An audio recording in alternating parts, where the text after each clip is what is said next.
Shalom.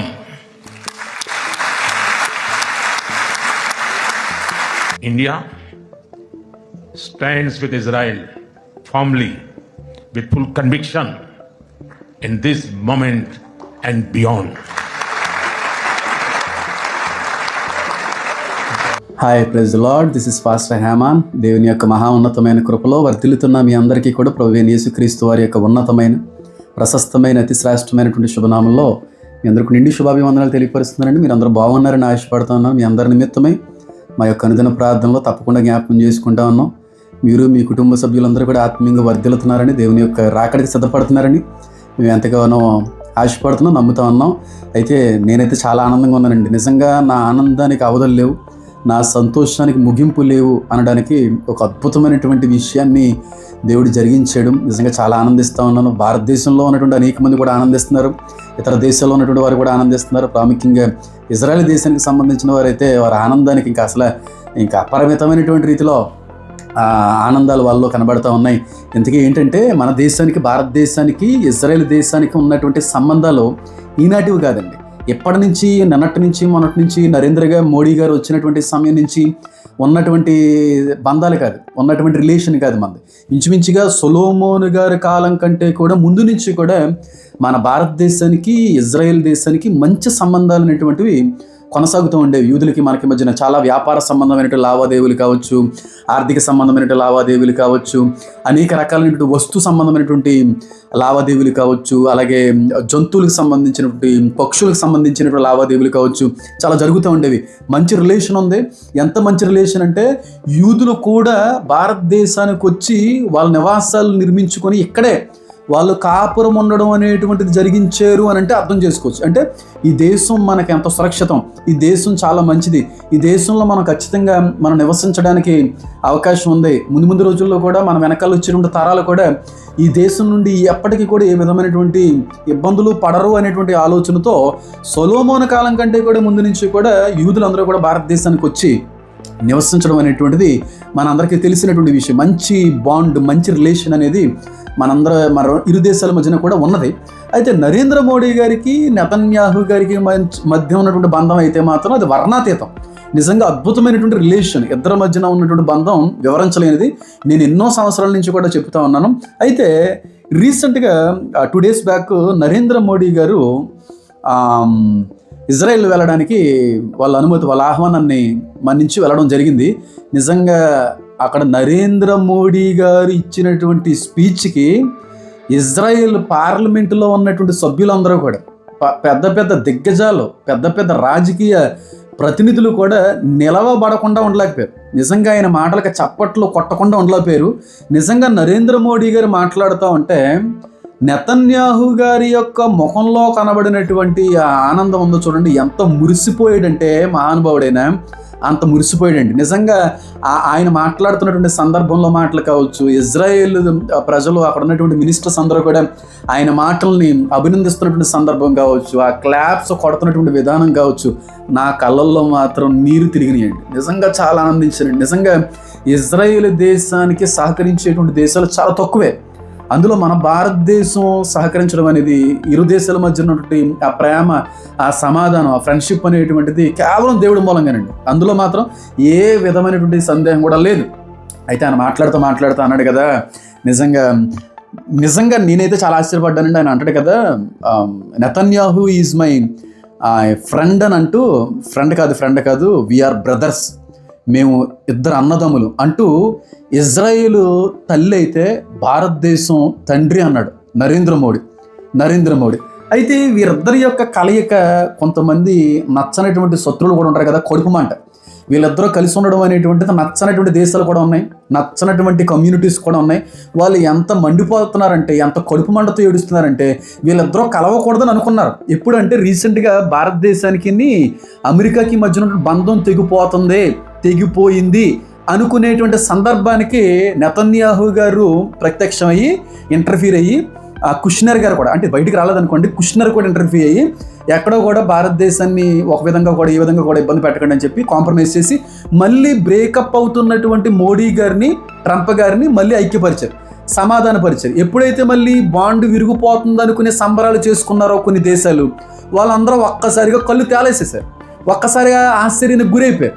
పైగా ఆ దెబ్బ నుంచి ఇంకా కూలుకోకుండానే మళ్ళీ ఇజ్రాయెల్తో టైఅప్ అవ్వడం. ఇజ్రాయెల్ దేశం చాలా హానరబుల్ మెడల్ ఒకటి ఉంటుందండి, చాలా హానరబుల్. నిజంగా అది ఎంత ప్రత్యేకంగా, ఎంత గౌరవప్రదమైనటువంటి వ్యక్తులకి అది అలంకరిస్తూ ఉంటారంటే అంత అలాంటి వ్యక్తులకి అలాంటి మెడల్, నెజట్ మెడల్ అనేటువంటి ఒక మెడల్ మోడీ గారికి ధరించారు. నిజంగా చాలా హానర్, చాలా గౌరవం అది మన దేశానికి. ఇది జరిగినప్పుడు నేను అనుకున్నాను, ఇది జరిగిన తర్వాత కొంతమంది రకరకాలైనటువంటి పిచ్చి కోతలు కోస్తారో, కడుపు మంటతో చాలా రకాలైనటువంటి మాటలు పలుకుతారు అన్నట్టుగానే చాలా దేశాల యొక్క వ్యక్తులు కావచ్చు, చాలా దేశాలకు సంబంధించిన కొన్ని కమ్యూనిటీస్ కావచ్చు అప్పుడే మొదలుపెట్టేశారు. వీళ్ళిద్దరితో కూడా సాతాన్ ఎలియన్స్ అని, సాతానికి సంబంధించినటువంటి కోడలు అనేది డజాల్లోకి ఏర్పాట్లు చేస్తున్నారు ఈ ముగ్గురు కలిసి. ట్రంప్ హెక్సాగాన్ సమిట్ అనమాట. ట్రంప్, నెతన్యాహు, నరేంద్ర మోడీ ఈ ముగ్గురు కలిసి చేసేటువంటి పనిది. ఇది క్రీస్తు, అదే వాళ్ళు డజాలను పిలుస్తూ ఉంటారో వాటి కోసం చేస్తున్నటువంటి ప్రయత్నం అనేటువంటి విషయాన్ని కూడా తెలియపరిచారండి. కానీ నిజంగా అక్కడ నిజంగా చాలా ఆనందం వేసిందండి. ఎందుకంటే నరేంద్ర మోడీ గారు కూడా ఒకనొక సందర్భంలో అన్నారు ఏమనంటే, మా బంధం ఈనాటిది కాదు, ఎన్నో దశాబ్దాల కాలించి ఉన్నటువంటి బంధం అని నరేంద్ర మోడీ గారు అన్నారు. అలాగే నెతన్యాహు గారు కూడా ఆ విషయాన్ని పంచుకున్నారు. కానీ మీకు విషయం నేను చాలాసార్లు చెప్పాను, మళ్ళీ చెప్తున్నానండి. ఒక్కసారి నరేంద్ర మోడీ గారి ప్రభుత్వం కానీ ఇక్కడ కూలిపోతే, తప్పిపోతే ఈ దేశాన్ని కాపాడడం అనేది చాలా కష్టం అండి. అలాగని చెప్పి నేను నరేంద్ర మోడీ గారిని సపోర్ట్ చేస్తున్నాను అనుకోకండి. నరేంద్ర మోడీకి నెతన్యాహుకి ఏదో రకమైన గొడవ రావాలని, ఇద్దరు విడిపోవాలని, వేరైపోవాలని ఎంతోమంది ఎన్నో రకాలైన ప్రయత్నాలు చేస్తున్నారంటే మీరు నమ్ముతారా? ఇప్పుడు నరేంద్ర మోడీ నిలబడ్డాన్ని బట్టి చాలామందికి మన దేశంలో చేయాలనుకున్న పనులు జరగట్లేదంటే మీరు నమ్ముతారా? ఆయన మణిపూర్ విషయంలో స్పందించకపోవడం చాలా తప్పే. ఇంకా కొన్ని విషయాల్లో క్రైస్తవులకు వ్యతిరేకంగా ఆయన వ్యవహరించడం అనేది కూడా తప్పే. కానీ ఆయన తెలియకుండానే దేవుని కొరకు ఆయన పనిచేస్తున్నారంటే మీరు నమ్ముతారా? నిజంగా ఈ ఇద్దరు దేశాల మధ్యన ఉంటే బాండ్ విరిగిపోవాలని, తెగిపోవాలని చాలామంది చాలా రకాలైన ప్రయత్నాలు చేశారు. కానీ ఎక్కడ కూడా అది జరగలేదు. జరగకపోగా ఇజ్రాయేలీలు పొరపాటును కూడా ఎవ్వరికి ఇవ్వనటువంటి ఫార్ములా, బలిస్టిక్ మిసైల్ ఫార్ములా. అది ఇతర దేశాలు కొన్ని కోట్లు పెట్టి మేము కొనుక్కుంటామన్నా సరే మేము అమ్మమని చెప్పినటువంటి ఇజ్రాయేలీలు మన దేశానికి అద్భుతమైనటువంటి హైపర్సోనిక్ గోల్డెన్ హారిజాన్ అనేటువంటి బలిస్టిక్ మిసైల్ని ఇవ్వడం జరిగిందండి. అంటే మన దగ్గర ఉన్నటువంటి బ్రహ్మోస్ అనేటువంటి దానికంటే కూడా చాలా స్పెషల్ మిసైల్ అది. అలాగే 2000 కిలోమీటర్స్ గమ్యాన్ని కూడా చేరుకోగలిగేటువంటి ఒక మిసైల్. అలాంటి హైపర్సోనిక్ మిసైల్ని ఇజ్రాయెల్ దేశం మన దేశానికి ఇవ్వడం అనేది, ఇస్తానని చెప్పి మాట ఇవ్వడం అనేది, అలాగే బలిస్టిక్ మిసైల్ అనేటువంటి కూడా ఉంటుంది వాళ్ళ దగ్గర. దాన్ని ఐరన్ డోమ్ అని కూడా పిలుస్తూ ఉంటారు. శత్రు దేశాలు ఎప్పుడన్నా దేశం మీద దాడి చేస్తే వెంటనే మనం అప్రమత్తం కాకుండానే అక్కడ ఉన్నటువంటి ఆ మెటీరియల్ అంతా కూడా, ఐరన్ డోమ్ అంతా కూడా అప్రమత్తమై గాల్లో ఉండగానే వారి యొక్క మిసైల్స్ని, వాళ్ళ డ్రోన్స్ని గాల్లోనే పేల్చేస్తుంది. ఆ క్యాపబిలిటీ, ఆ యొక్క ఆయుధం కేవలం ఇజ్రాయెల్ జ్ఞానం నుంచి వచ్చింది మాత్రమే. దేవుడు ఇచ్చారు ఆ జ్ఞానం. ఇది ఎలాగోలాగా సంపాదించాలి, కొనుక్కోవాలని చెప్పి ఇతర దేశాల నుంచి ఉన్నటువంటి వాళ్ళు కూడా చాలామంది బ్రతిమలేరు. కానీ ఇజ్రాయెల్ గవర్నమెంట్ ఎవరికి కూడా అమ్మమన్నారు. ఎందుకంటే రేపు రోజున శత్రు దేశాలకు కానీ ఆ చేతికి వెళ్ళిపోతే మాకే వ్యతిరేకమైనటువంటి వారిగా మారిపోతారు అనేటువంటి ఆలోచనతో అమ్మడానికి కూడా ఇష్టపడలేదు. అలాంటి బలిస్టిక్ మిసైల్తో పాటుగా సూపర్సోనిక్ గోల్డెన్ హారిజాన్ అనేటువంటి మిసైల్ కూడా ఇజ్రాయెల్ దేశం భారతదేశానికి బహుకరించింది. మంచి వ్యాపారం అనేటువంటిది కూడా అక్కడ కుదిరింది. ఇప్పుడు పాకిస్తాన్కి బుర్ర తిరిగిపోతుంది, ఇరాన్కి బుర్ర తిరిగిపోతుంది. కొన్ని కంట్రీస్ ఉన్నాయి, వాళ్ళకైతే ఎవరికి చెప్పుకోవాలో కూడా తెలియనటువంటి పరిస్థితులు, అంత భయంకరమైనటువంటి పరిస్థితులు. ఎందుకంటే ఇజ్రాయెల్కి ఎవరైతే శత్రువులో భారతదేశానికి కూడా వాళ్ళే శత్రువులుగా బాగా గుర్తుపెట్టుకునే విషయాన్ని. కాబట్టి ఇజ్రాయెల్ శత్రువులు అందరూ కూడా భారతదేశాన్ని మళ్ళీ వాళ్ళలోకి లాక్కొని వాళ్ళ సపోర్ట్ పొందుకోవాలనుకుంటున్నారు. కానీ ఇక్కడ నరేంద్ర మోడీ గారు ఉండగా, అక్కడ నెతన్యాహు గారు ఉండగా అది జరగనటువంటి పని. ఇప్పుడు ఇరాన్ కూడా బుర్ర తిరిగిపోతుంది, వాళ్ళకి ఏం చేయాలో కూడా అర్థం కానిటువంటి పరిస్థితులు. కాబట్టి ఈ బంధం, ఈ మీట్ అనేటువంటిది చాలా ఆనందాన్ని, చాలా ఉత్సాహాన్ని అయితే నింపుతూ ఉందండి. వీటన్నిటి మీద కూడా వాళ్ళు కొంటున్నటువంటి ఆయుధాల మీద వీటన్నిటి మీద కూడా మాట్లాడాలనుకుంటున్నాను. ముందు రోజుల్లో అయితే మాట్లాడుతాను. రావడంతోనే నెతన్యాహు గారి యొక్క భార్య గారు నెతన్యాహు గారు స్వయంగా వెళ్ళి ఎయిర్ ఇండియాలో వెళ్ళారు. మోడీ గారు వాళ్ళని ఆహ్వానించడంతో పాటుగా ఒక నెతన్యాహు గారికి పిచ్చండి. నాకు ఇజ్రాయెల్ అంటే పిచ్చి. ఎంత పిచ్చి అంటే, ఎలా అంటే వేరేగా అనుకోకండి, ఇజ్రాయెల్ దేశం యొక్క క్షేమం కోసం, ఇజ్రాయెల్ ప్రజల యొక్క క్షేమం కోసం నా ప్రాణాన్ని పణంగా పెట్టడానికి సైతం ఎక్కడా కూడా ఆలోచించినంత పిచ్చి ఇజ్రాయెల్ అన్నా, ఇజ్రాయెల్ యొక్క భూమి అన్నా, ప్రజలన్నా, ఇజ్రాయెల్ గవర్నమెంట్ అన్నా నాకు పిచ్చి చాలా ఇష్టం నాకు ఇజ్రాయెల్ అంటే. అలాంటిది నెతన్యాహు దిగడంతోనే ఆయన నరేంద్ర మోడీ గారి యొక్క ట్రెడిషన్ని, ఆయనకున్నటువంటి వాటిని చూపించుకోవడానికి ఆయన కూడా ఎక్కడికి వెళ్ళినా సరే భారతదేశం ట్రెడిషన్ని, వాళ్ళ యొక్క మతాచారాన్ని కూడా ఆయన ఎక్కడ పడితే అక్కడ చూపిస్తూ ఉంటారు. ఆయన ఇష్టం, అది మనం కాదనలేం. అయితే మోడీ గారు ఇజ్రాయెల్ వెళ్ళిన తర్వాత అక్కడ ఉన్నటువంటి ఆ డ్రెస్, ఆ కోట్ మీద సాఫ్రాన్ అంటే ఈ ఫోన్ కలరు, అంటే సాఫ్రాన్ అంటే తెలుగులో అది అంటారు కదా, కుంకుమ లేకపోతే ఆంజనేయ స్వామి బొట్టు పెట్టుకుంటూ ఉంటారు. ఆ రంగుకు సంబంధించినటువంటిది ఇక్కడ పెట్టుకున్నారు ఎవరో మోడీ గారు. అది చూసినటువంటి నెతన్యాహు గారు వెంటనే, మోడీ చూసావా, నా భార్య కూడా నువ్వు ధరించేటువంటి సాఫ్రాన్ని వేసిందని చెప్పి భార్య గారి యొక్క డ్రెస్ను చూపిస్తుంటే నరేంద్ర మోడీ గారు పడ్డ ఆనందం, ఆయన పొందినటువంటి సంతోషం ఇంకా నిజంగా అవధులు లేదంటాను. నిజంగా అంత అద్భుతమైనటువంటి బంధం అండి ఇరు దేశాల మధ్య ఉన్నటువంటి బంధం, ఇరు ప్రధానుల మధ్య ఉన్నటువంటి బంధం నిజంగా వివరించలేనిది. వీళ్ళ మాటల్లో నిన్న వింటున్నప్పుడు అంతా కూడా కళ్ళంట నిజంగా నీళ్ళు పెట్టుకున్నాను. నిజంగా అంత ఆనందం వేసింది. ఎందుకంటే దేవుడు ఏర్పరిచినటువంటి బంధాన్ని శత్రువు ఏదో రకంగా భంగపరచాలని, ఇరు దేశాల మధ్యన ఏదో రకమైనటువంటి గొడవను పెట్టి శత్రుభావాన్ని పెంచి ఇరు దేశాలని ఎప్పుడైతే దూరపరుస్తామో, ఎప్పుడైతే బ్రేకప్ చేస్తామో అప్పుడే శత్రువుకి చాలా బలం వచ్చేస్తుందండి. ఇప్పటికీ కూడా ఇజ్రాయెల్ భారతదేశం ఎప్పటికీ కూడా విడిపోకూడదు. ఎప్పటికీ కూడా దేవుని రాకడ వరకు కూడా, దేవుడి చిత్తం జరిగేంత వరకు కూడా దేవుడు వీళ్ళిద్దరి మధ్యన ఉన్న బంధాన్ని ఇదే విధంగా కొనసాగినవ్వాలనే నేను ఆశపడతా ఉన్నాను. వారిద్దరి కొరకైతే నేను ఇంత ప్రార్థన కూడా చేస్తూ ఉన్నాను. ఎంత నమ్మకం అంటే ఆ మిజైల్, గోల్డెన్ హారిజన్ మిజైల్ అనేటువంటిది భారతదేశానికి ఇస్తారండి. ఇరాన్కి చొక్కలో, పాకిస్తాన్కి చొక్కలో, కొంతమందికి అయితే ఇంకా నేను ఆ మాటలు మాట్లాడితే కొంచెం నవ్వులాటిగా ఉంటుంది కనుక నేను మాట్లాడట్లేదు, కానీ అద్భుతమైన రీతిలో మాట్లాడారు మోడీ గారు అయితే మాత్రం. అక్కడ ఉన్నటువంటి నెతన్యాహు గారు కూడా కళ్ళంటి నీళ్లు పెట్టుకున్నారు. నిజంగా వారిద్దరి మధ్య అలాగే నెతన్యాహు భారతదేశానికి సంబంధించినటువంటి అటైర్, ఆ ట్రెడిషనల్ డ్రెస్ వేసుకుని రెడీగా ఉన్నారు, కొత్త పైజామా వేసుకున్నారు నెతన్యాహు గారు మోడీ గారు వెళ్ళే సమయానికి. ఇది కూడా నాకు చాలా ఆనందాన్ని కలిగించిందండి. ఒక హెక్సాగాన్ ప్లాన్ అయితే అమలు చేస్తున్నారు. అది నెతన్యాహు గారు ప్లాన్. ఇదంతా కూడా హెక్సాగాన్ ఎలియన్స్ అంటారు దీని యొక్క ఉద్దేశం ఏంటంటే ఇరాన్ను ముందు ఎదిరించడానికి, ఇరాన్ నుంచి వచ్చేటువంటి ఒత్తిడిని మనం ఎదుర్కోవడానికి ప్రాముఖ్యమైనటువంటి కారణం ఈ హెక్సాగాన్ ఎలియన్స్లో. హెక్సాగాన్ డీల్లో ఉన్నటువంటి దేశాలు ఎవరంటే Israel, India, Greece, Cyprus, Arab, Africa, Asian nations అని అంటున్నారు. కానీ వీళ్ళంతా ఒక ఎలియన్స్. ట్రంప్ గారు కూడా వేరే దేశాలతో ఒప్పందం కలిగి వాళ్ళు కూడా ఎలియన్స్ కలిగి ఉన్నారు. అంటే ఒక ఒప్పందంలో వాళ్ళు కూడా రెడీ అయి ఉన్నారు. అయితే ఇందులో అమెరికా లేదని మీరు అనుకుంటారేమో, ఎందుకంటే అక్కడి నుంచేమో ట్రంప్ గారు ఒక మంచి ఒప్పందాన్ని దేశాలన్నింటినీ కూడా కలుపుతూ ఉన్నారు. ఇక్కడి నుంచేమో నెతన్యాహు గారు, మోడీ గారు కలిపి ఇక్కడ ఒక బృందాన్ని కడతా ఉంది. రెండూ కూడా ఒకటే.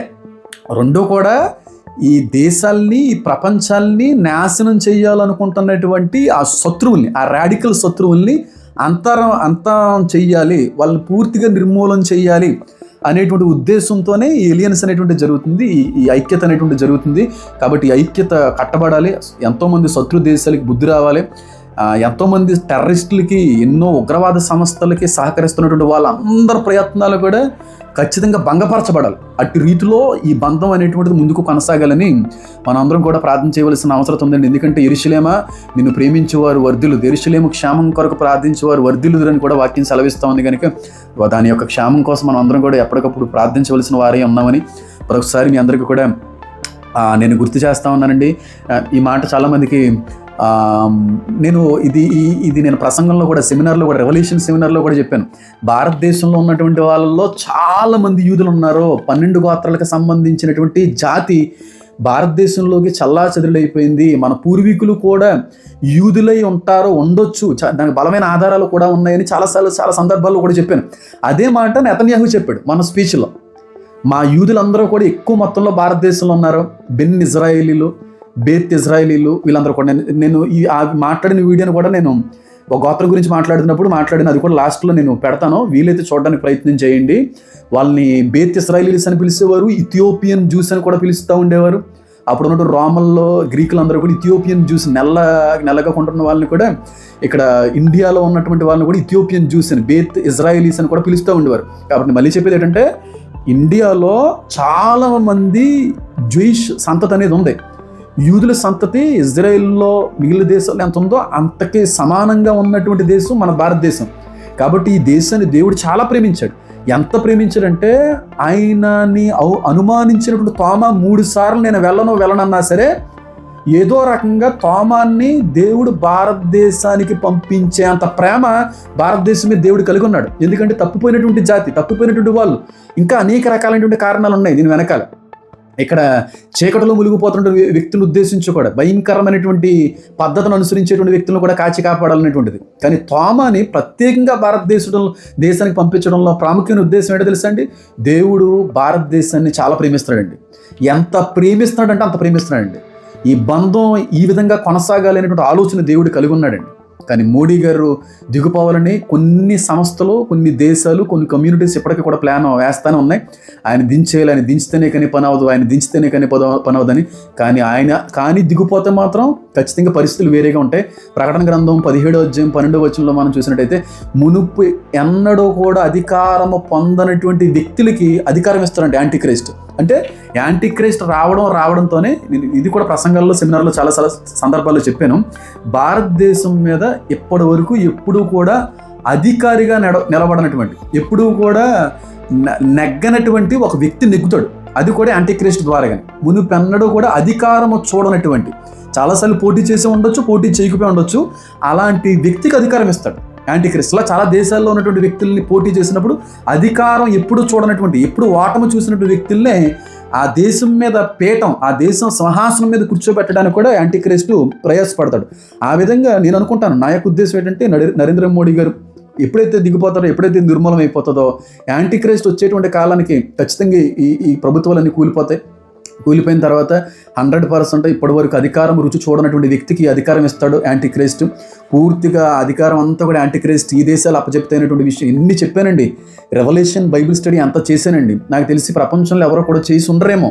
ఇది ప్రభువునందు అతిశయిస్తూనే చెప్తున్నాను తప్ప గర్వించి అయితే మాట్లాడట్లేదండి. ఇది 2వ సంవత్సరం. దేవుడు రాకడ ఆలస్యం అయితే 2026వ సంవత్సరం కూడా ప్రకటన గ్రంథాన్ని ధ్యానించబోతున్నాం. 2025వ సంవత్సరం అంతా కూడా ఈ ప్రకటన గ్రంథాన్నే ధ్యానించాం. కావాలంటే చూడండి, రివల్యూషన్ బైబిల్ స్టడీ అనే ప్లేలిస్ట్ ఉంటుంది 2025, 2026. వాటన్నిటినీ కూడా మీరు ఒకసారి చూడగలిగితే ఇప్పుడు జరుగుతున్నటువంటి పరిస్థితులన్నీ కూడా ఎంత అర్థవంతంగా మీకు ఉపయోగపడతాయో చూడండి. మనం ఉన్న కాలం ఏంటో కూడా మీకు అర్థమయ్యేటువంటి అవకాశాన్ని కల్పించిన వాళ్ళు అవుతాయి ఆ సందేశాలన్నీ కూడా. కాబట్టి వీరిద్దరి యొక్క ఫ్రెండ్షిప్ని ఏదో రకంగా పాడు చేయాలని శత్రు ప్రయత్నం చేస్తున్నాడు. చాలామంది కడుపు మంటతో ఏడుస్తున్నారు. ఆల్రెడీ చాలామంది పోస్టులు కూడా పెట్టేశారు. అవి పెట్టాలని అనుకోవట్లేదు. ఇదంతా కూడా డజాల్ యొక్క కూడలని, డజాల్ యొక్క ప్రయత్నం అని, ప్లాన్లను అంటున్నారు. కాదు బాబు, వస్తున్నాడు అసలు డజాలు, వాళ్ళు మిమ్మల్ని మోసపరుస్తాడు. అప్పుడు కానీ మీకు అర్థం కాదు. కాబట్టి మోడీ గారి యొక్క క్షేమం కొరకు, భారతదేశం యొక్క క్షేమం కొరకు, నెతన్యాహు గారి యొక్క క్షేమం కొరకు, ఇజ్రాయెల్ యొక్క క్షేమం కొరకు, అలాగే ట్రంప్ గారిని, నెతన్యాహు గారిని, మోడీ గారిని ఏదో రకంగా లేపేలేని ప్రయత్నాలు జరుగుతున్నాయి. అలాంటి పన్నాగాల నుంచి దేవుడు ఎప్పుడూ కూడా కాచి కాపాడాలని మనం ప్రార్థించాలి. అందుకే దేవుడు అన్నాడు కదా, మీ అధికారుల కోసం, మీ నాయకుల కోసం మీరు ప్రార్థించాలని ఉత్తినే అనలేదు దేవుడు. కాబట్టి ప్రపంచ క్షేమం కోసం మనం అందరం కూడా ప్రార్థన చేయాలి. ప్రపంచాన్ని నాశనం చేయాలన్నటువంటి శత్రువు చేతుల్లో నుంచి ప్రపంచాన్ని కాపాడాలి అనే ప్రయత్నం చేస్తున్నటువంటి వ్యక్తుల్లో ప్రాముఖ్యమైన 3: ట్రంప్, నెతన్యాహు, నరేంద్ర మోడీ. ఇది అర్థమయ్యే రోజున తప్పక అందరికీ కూడా అర్థమవునుగాక. అప్పటి వరకు కూడా చాలామందికి అర్థం కాకపోవచ్చు. కాబట్టి ఈ ఏలియన్స్ని బట్టి, వీరి యొక్క బంధాన్ని బట్టి, వీళ్ళ యొక్క ఫ్రెండ్షిప్ని బట్టి నేను ఎంతగానో ఆనందిస్తున్నాను. ఆ బంధం చివరి వరకు కూడా కొనసాగాలని, దేవుడి యొక్క ఆ ఉద్దేశాలు నెరవేరేంత వరకు కూడా దేవుడు ఈ బంధాన్ని ముందుకు కొనసాగింపు చేయాలని నేను మనస్ఫూర్తిగా అయితే నేను కోరుతా ఉన్నాను. మీరు కూడా కోరుకుంటున్నారని నేను ఆశపడుతున్నాను. అలాగే ఇజ్రాయెల్ని ప్రేమించే వారు ఎంతమంది అయితే ఉన్నారో వారందరూ కూడా లైక్ చేయండి, కమెంట్స్ చేయండి. వెళ్ళాలి, ఎప్పటి నుంచో ఇజ్రాయెల్ వెళ్ళాలని అనుకుంటున్నాం, కొన్ని కారణాలను బట్టి వెళ్ళలేకపోయాం, కానీ వెళ్ళాలని ఆశపడుతున్నాను. ఇజ్రాయెల్ నడిబొడ్డున సువార్తను ప్రకటించాలి. ఆ ఆశ అయితే మిగులుంది. దేవుడి చిత్తం అయితే ఖచ్చితంగా ఏదో ఒక రోజున ఇజ్రాయెల్లో కూడా దేవుడు నన్ను అడుగు పెట్టిస్తాడని, అక్కడ కూడా బలమైన రీతిలో వాడుకుంటాడని నేనైతే నమ్ముతున్నాను.